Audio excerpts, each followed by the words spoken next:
How to have peace in life? Unang-una, do not needlessly fight the powerful. Marami mga tao po magulong buhay kasi bumabangga ng hindi dapat pinagbababangga at hindi naman kayang banggain. Do not needlessly fight the powerful, especially if you cannot win anyway. Do not needlessly fight power. Sabi nila, don't needlessly fight the force. Ecclesiastes 10:20, do not revile the king even in your thoughts, or curse the rich in your bedroom. Because a bird of the air may carry your words, and a bird on the wing may report what you say. Sabi, huwag mong pagsalitaan ng masama ang hari o mga mayayaman. Ibig sabihin, yung may mga kapangyarihan sa iyong buhay, sapagkat baka daw lumipad ang balita at makarating, kawawa ka. You will expend so much energy and you will face so much trouble if you fought the wind or the current. Wala kang panalo sa malakas na hangin. Kaya ang ginagawa pati ng mga barko pag may bagyo ay sumisilong sa mga pier. Ang mga eroplano hindi lumilipad dahil bakit ka mananalo sa isang kapangyarihang mas malakas kesa sa iyo? Marami pong mga tao nakakalungkot ang gulo-gulo ng buhay dahil sila ang may likha. Lagi silang bumabangga sa hindi nila dapat banggain. Siguro dahil sa yabang. Yung iba sinasabi, prinsipyo. Pero prinsipyo man dapat may timing yan. Hindi ka pwedeng sugod ng sugod. Hindi pwede na kahit pader ay binabangga mo dahil kahit mo yung mabangasan yung pader, sigurado ikaw ay makakaroon din ng pasa. Acts 27:14-15, before very long, a wind of hurricane force called the northeaster swept down from the island. The ship was caught by the storm and could not head into the wind, so we gave way to it and were driven along. Yan ang sinasabi ng mga misyonero naglalakbay. Kahit misyonero ng Diyos, kahit Diyos ang nagpapadala sa kanila sa misyon, sila may naaanod at nadadali ng malakas na hangin. Kaya marunong din sila dapat sumilong at ipagpaliban, maging ang misyon kung may bagyo. Hindi mo pinagbababangga ang hindi mo dapat banggain. Jonah 1:12-13, nung napakalakas ng bagyo at halos ay lumubog ang barkong sinasakyan nila dahil siya ay lumalayo sa inuutos ng Diyos, sabi niya, pick me up and throw me into the sea. He replied, and it will become calm. I know that it is my fault that this great storm has come upon you. Instead, the men did their best to row back to the land, but they could not, for the sea grew even wilder than before. Lumalaban sila sa makapangyarihan, kahit anong pagsagwan ang gawin nila, hindi nila madala sa pangpang ang kanilang sasakyang dagat, sapagkat lumalaban sa force. Able captains and able sailors use, not fight, the wind. Acts 27:13, when a gentle south wind began to blow, they thought that they had obtained what they wanted. So they weighed anchor and sailed along the shore to Crete. Ito na naman, mga lingkod ng Panginoon, pero pati ang batas ng kalikasan ay sinusunod at iginagalang. At nung tama na ang panahon, noon lang sila uli-muling naglakbay. Make peace with power. Make peace with the powerful. Make peace with those who have power over you. Kahit sa mga opisina, yung mga executive na lagi may problema, bumabangga sa mas matataas sa kanila. Maliban na ikaw may-ari ng kumpanya, kung pinagagagawa yun. Kasi walang mangyayari sa buhay mo dahil lahat ng lakas ng kalaban mo ay gagamitin para kasirain. Luke 14:31-32, or suppose a king is about to go to war against another king. Will he not first sit down and consider whether he is able with 10,000 men to oppose the one coming against him with 20,000? If he is not able, he will send a delegation, while the other is still a long way off, and will ask for terms of peace. Maging sa giyera daw po ay tinitingnan ng mahusay na leader kung kaya niyang labanan yung kanilang haharapin. At kung talo talaga sa bilang pa lang at sa lahat ng kagamitan, hindi na siya susugod sa labanan, makikipagkasundo na. He will send an embassy and ask for peace. What will you get for fighting your superior? Mga bata, mga anak, anong mapapalaan yung labanan ng inyong sariling magulang? Banggain ang mga sarili niyong tito at tita, ang inyong mga ate. Mga tinutulungan, paano mapapalaan yung binabangga niyo yung tumutulong sa inyo?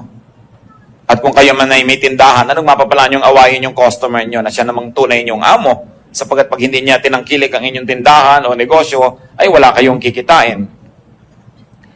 Walang mapapala ang taong bumabangga sa mas may kapangyarihan. Kaya dapat iniisip yan maaga pa lang. Una, yung may kapangyarihan na binabangga mo, gagamitin niya yung lakas para laban sa'yo. Pero kung siya'y kaibigan mo, lahat ng lakas niya gagamitin niya para katulungan. So hindi mo na kailangan maging banal para isipin ng mga bagay na yan. Maging matalino ka lang, hindi mo lalabanan ang makapangyarihan. Use power to your advantage. So Romans 13:3-5, even the power of those who are above us. For rulers hold no terror for those who do right, but for those who do wrong. Do you want to be free from fear of the one in authority? Then do what is right, and he will commend you. For he is God's servant to do you good. But if you do wrong, be afraid. For he does not bear the sword for nothing. He is God's servant, an agent of wrath to bring punishment on the wrongdoer. Therefore, it is necessary to submit to the authorities, not only because of possible punishment, but also because of conscience. So, may otoridad, sumunod ka. May patakaran, sundin mo. Hindi papasok ka sa isang kumpanya, gusto mo labagin lahat ng mga patakaran. Papasok ka sa isang paaralan, ayaw mong sundin ang mga alituntunin doon. Bakit ka pa nagpunta?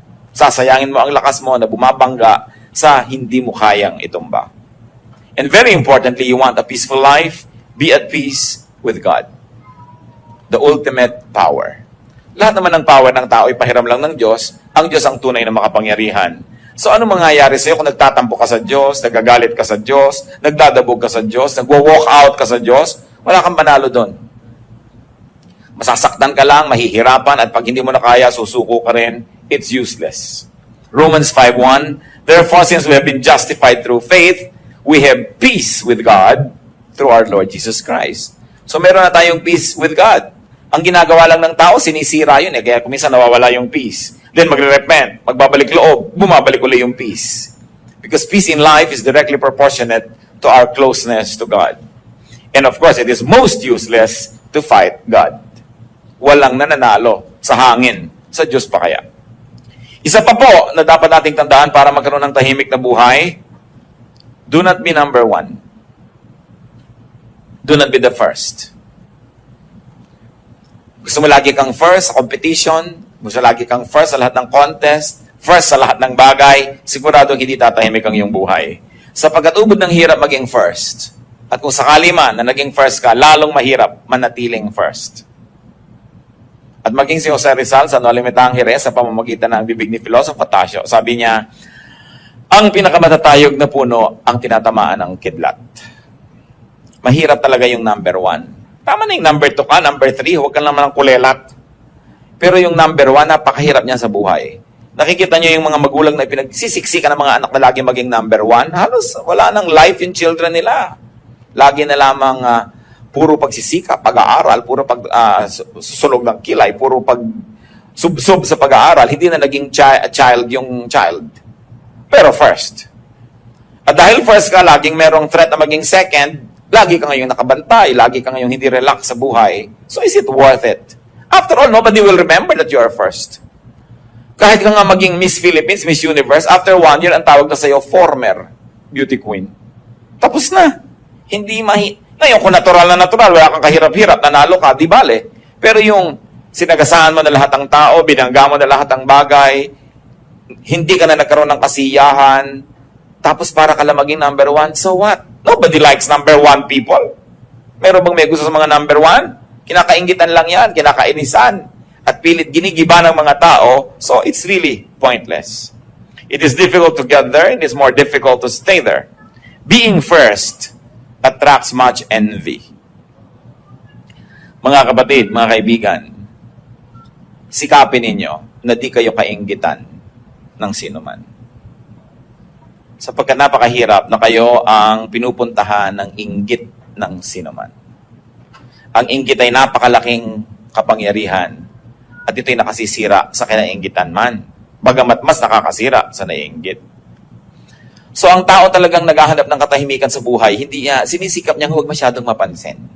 Huwag masyadong maging controversial at huwag makainggitan sapagkat mahirap yung kinakainggitan. Envy is terrible energy.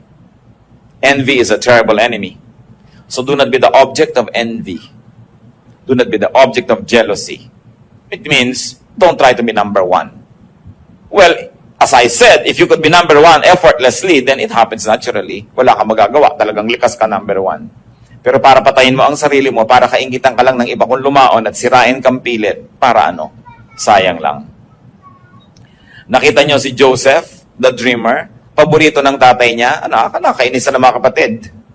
Ano nangyari? Itinapon sa balon, ibinenta bilang alipin. Nasa Genesis 37 yan.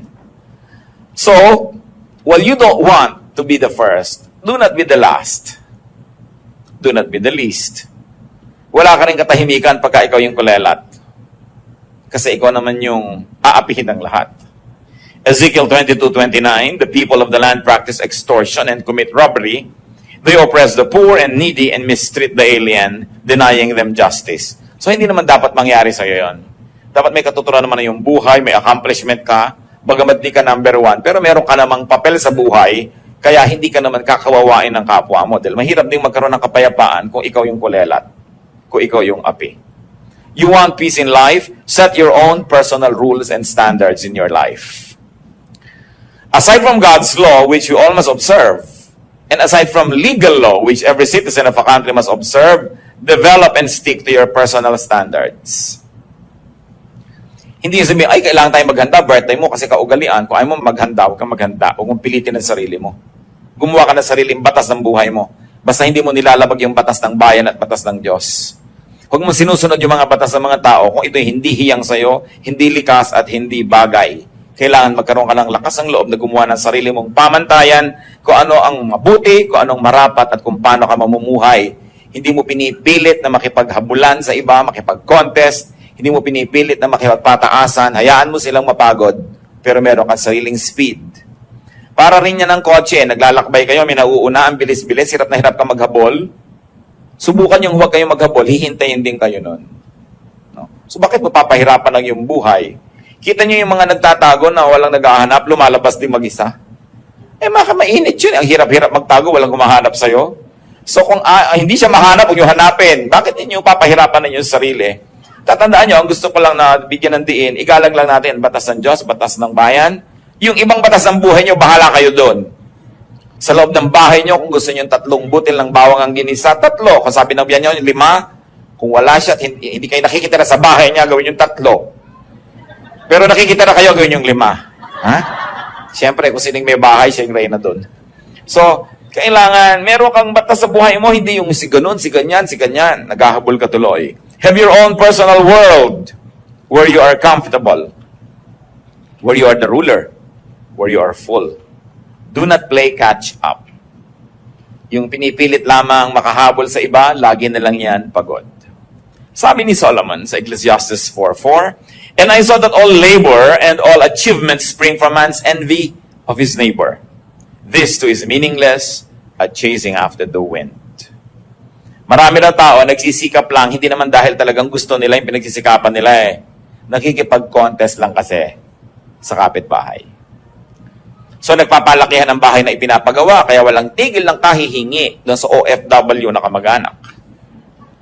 Nagpapalakihan ng TV, nagpapalakasan ng sound system, no? Nagpapagandahan ng cellphone. Sabi, maraming ginagawa ang tao, hindi dahil talagang gusto niya, meron lang siyang ka-contest. So why do it? Hayaan nyo nga na kasing laki ng bahay ang TV niya, di mapapanood nyo pa, libre. Okay, nakikipag-contest. Mapapagod lang kayo. You want peace in life? Know and move according to time. Lahat po ng bagay may panahon. Kawayan man, pag hindi mo tinataga sa panahon, may bukbuk lagi yung kawayan. Kahit yung furniture na gagawa sa kawayan, pag hindi tinaga ng mga times of December yan, January, may bukbuk lagi. Kasi wala sa panahon ng pagputol. Lahat ng bagay may panahon. Ecclesiastes 3 nga, sabi, for everything there is a season and a time for every matter under heaven. So beat with the rhythm of the universe. Pag may gagawin kayo, tama ba yung timing? Mararamdaman nyo naman eh. Hindi para kang bata na pinangakuan ka na bukas pupunta kayo, kakain kayo sa fast food. At kahit bukas may sumabog na bomba, may nalaglag na eroplano, nag-brown out, nagkaroon ng coup, nagkaroon ng revolusyon, ipagpipilitan mo pa rin, kakain tayo, sabi mo. Naiba na yung time, hindi bagay yung time. No? So dapat mahalaga ang tayo nakikinig sa oras. May oras ang ginagawa ng tao. May oras kung kailan ka magsisikap, may oras na nagpapahinga ka. Merong oras na nagbibigay ka na lang, di ka na lang kumikibo. May oras naman na iginigiit mo rin yung gusto mo. Ang taong hindi marunong mag-timing ng ginagawa niya, ang gulo ng bunga, ang gulo ng buhay. Kung makikinig kayo sa Espiritu ng Diyos, makikinig lang kayo sa inyong kalooban, malalaman nyo yung tamang timing. At ano yung pamantayan dyan? Madali, maluwag, maginhawa. Kahit sa biglang tingin, mahirap yung gagawin. Pag tama ang timing, nagiging madali. Tahimik na buhay, mga kapatid, be debt-free. Hindi ko lang alam kung posible pa sa napakaraming tao ngayon itong ganitong bagay, pero ang payapang buhay kung wala kang utang. Mahirap yung may utang eh. Lalo may interes ang utang mo. Tuwing tumitiktak ang orasan, lumalaki ang iyong utang. Matutulog ka ngayong gabi, 10,000 yung utang mo. Pagising mo bukas, 10,500 na yon. Paano ka hihimbing? Naliligo ka, kumakain, nagpapahinga, nagiging 10,100 na, nagiging 2,000 na. Hindi ka mapapahinga. Kaya mga kapatid, hindi ipinapangutang ang party. Hindi ipinapangutang yung mga debu-debu. Na kahit ang baba-baba ng kisame, may chandelier, nagkakauntok-untok katuloy. Mga klaseng dramang bukid dyan. Mga dramang third world. Oh? Yung pinipilit kay laki-laking hagdan, ang liit naman ng bahay.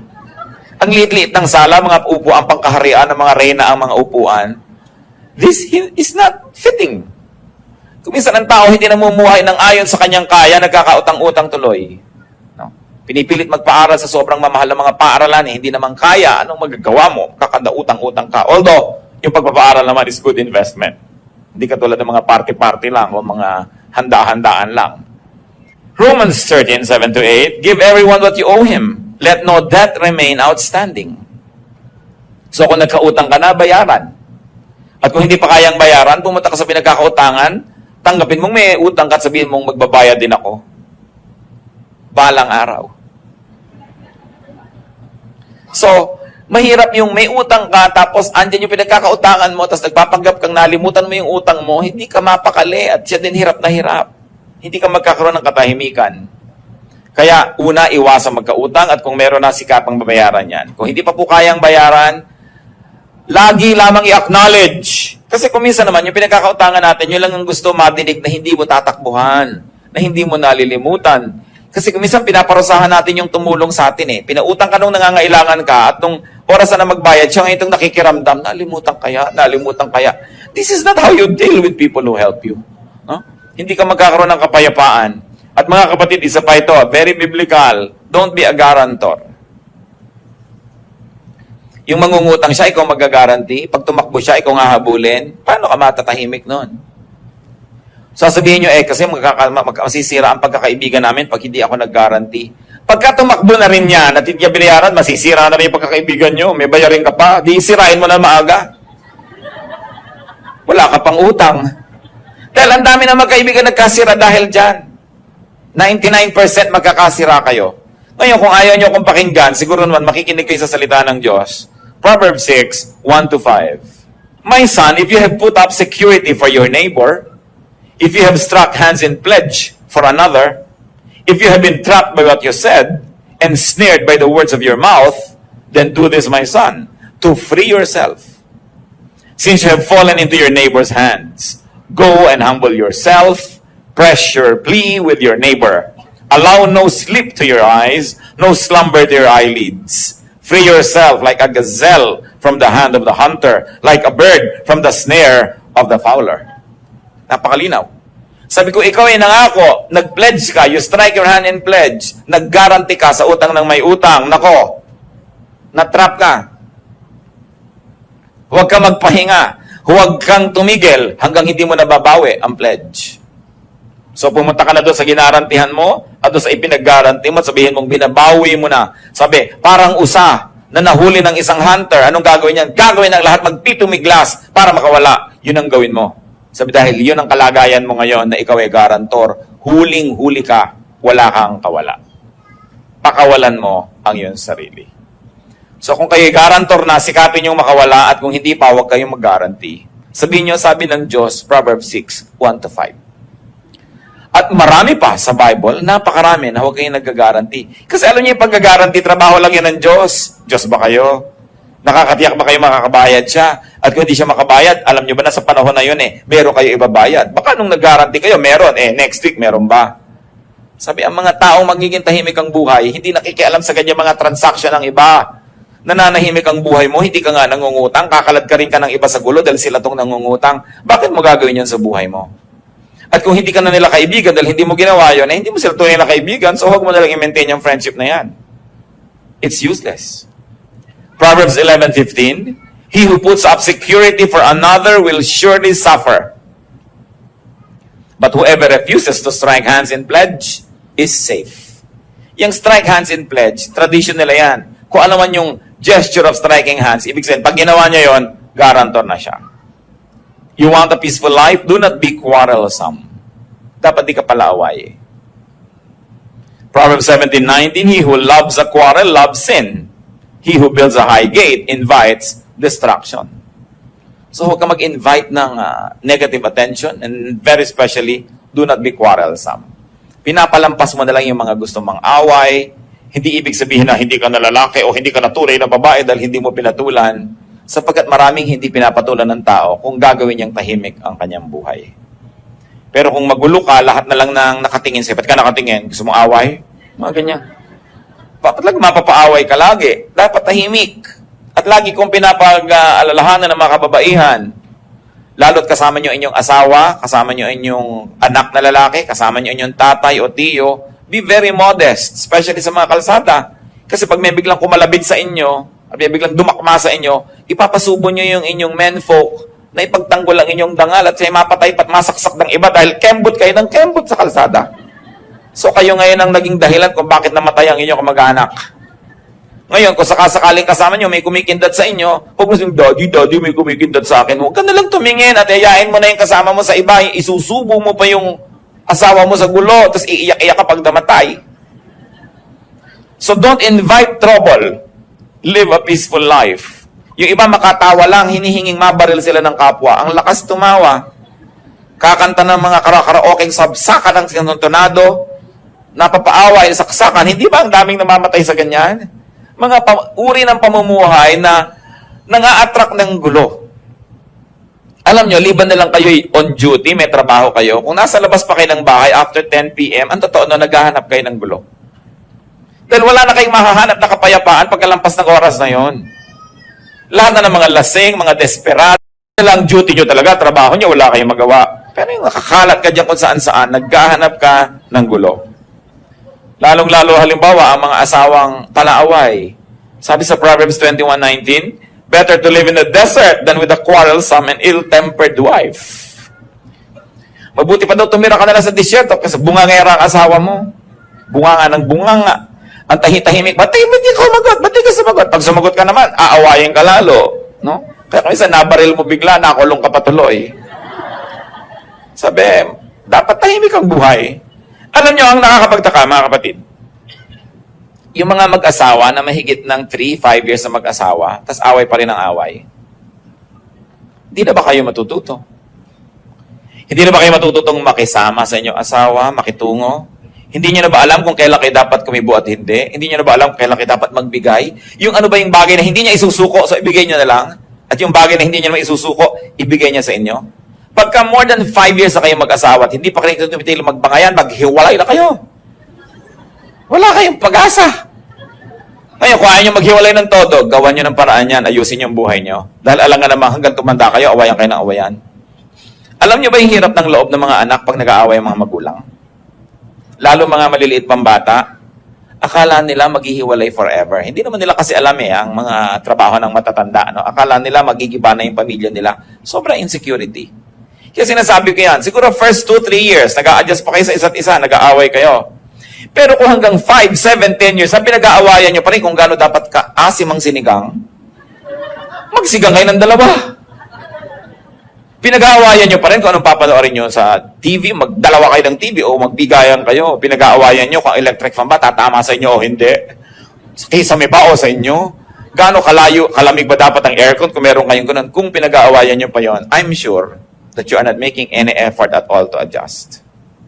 Pinagkigiitan nyo inyong sarili, ganun din ang ginagawa ng kapwa, hindi na kayo tatahimik pa. You want a peaceful life? Like transcontinental trains, don't stop at every station. Dapat may pinapalampas. Maraming pinapalampas. Another way to have peace in life, be free from needless attachments. Sabi ng 1 Peter 2:16, live as free men. Huwag kayong magpaalipin sa maraming bagay.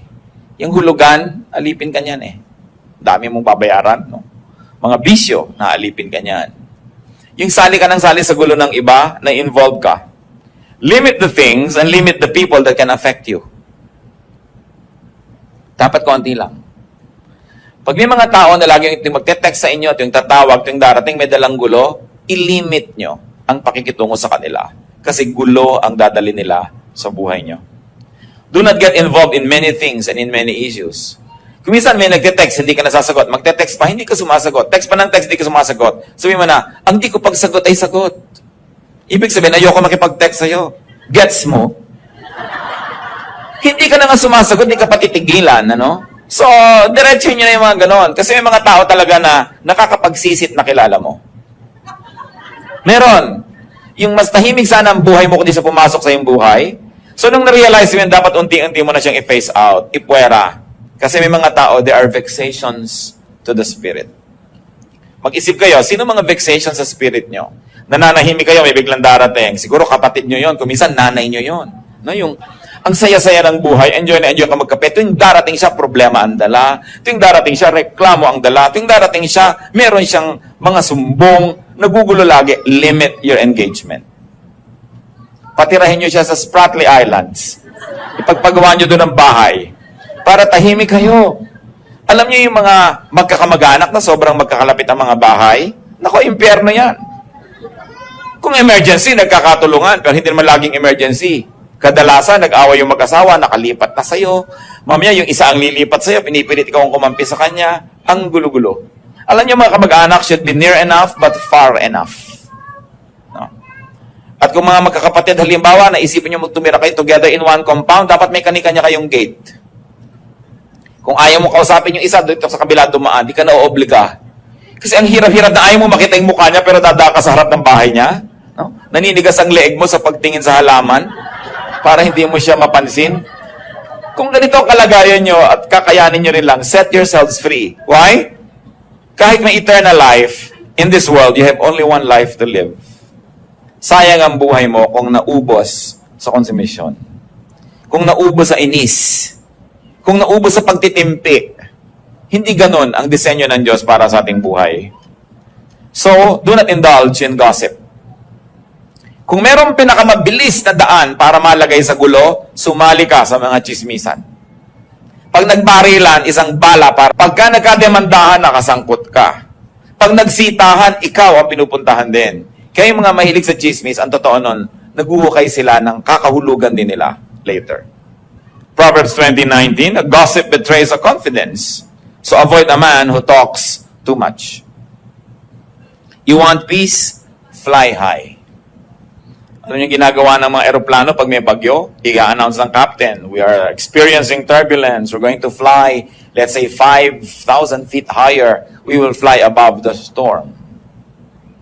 Yung storm kasi dito lang malapit sa earth magulo. Pagkalampas nun, tahimik ka na sa ibabaw nun eh. Kaya kung kayo ay sanay na maglakbay, nakikita nyo, tahimik ang eroplano. Pero pag magla-landing na, nakakahilo, nagtatagtag ang eroplano. Kasi bumababa na eh, mababa na kasi. So dapat mataas. Alam niyo naman siguro ang kahulugan ng talinghaga na yon. Tulad ng Panginoong Jesus, Mark 14:60-61. Then the high priest stood up before them and asked Jesus, "Are you not going to answer? What is this testimony that these men are bringing against you?" But Jesus remained silent and gave no answer. Useless na makipagtalo siya sa mga ito, hindi rin maiintindihan, walang nararating, so he did a class act. Hindi siya sumagot. Hindi lahat ng tanong sinasagot. Hindi lahat ng mga hinihingan ng reaksyon ay binibigyan ng reaksyon. You choose your battles. Napaka-practical po ng Biblia at napakaganda ng mga katuruan kung didibdibin at uunawain. So you want a peaceful life? Do not fight the powerful. Do not be number one. Do not be the last. Set your personal standards. Know and move according to time. Be debt-free.